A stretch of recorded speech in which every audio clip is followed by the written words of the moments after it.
Hole number 3, here we're going to play 10% downhill for the drive, and I'm going to use a max side spin to the right and also 4.5 bars of topspin. You can go with more topspin if you want to, but I rather want to have a little bit more side spin to the right than I would be having topspin, because here we do want to go around the trees, and here of course Apocalypse is going to be a better club for you to use, but I'm using the extra mile, and the extra mile level 8 do have enough curl, even though it's on the edge there to be a little bit too little in my opinion.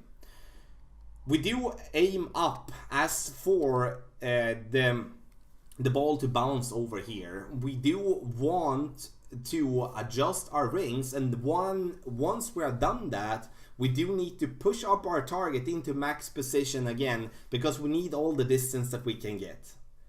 For the second shot here, now we do have a very like a perfect spot for an albatross here. We do have a wind that is basically not straight tailwind, but it's not a tough wind to approach the pin with. So we do need to first have in mind that we do need to over adjust the second shot with 10% as well while we are approaching the pin, and then we're going to get close. But here you can see the problem with if you go too much to the left and not trying to get into the right, or not having enough curl, then you're going to have the trees to the left in your face, and then you will have to curl it around, and that's going to be super tricky to get any consistency with that type of approach.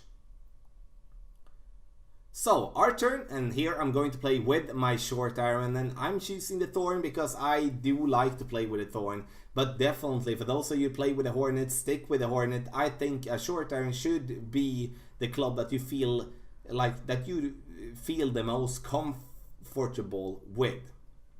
Now I'm using 3 bars of backspin, and here it is important that once adjusting here on the green, it is important that we leave the tip of the ball guideline approximately 1 square before the pin. You can see I'm basically at the pin here now, and we need to back up at least half a square to a square more from the position we are now. So approximately 1 square before the pin, and then we're going to adjust our rings and take our shot. The problem we have now though, when we are adjusting so close towards the pin with our target, is that this ball will go straight at the pin, but we will bounce over. So if we would be backing up a little bit, then that ball would definitely be in the hole. Now I would definitely say, and I would be not surprised to see a lot of albatrosses for hole number 3.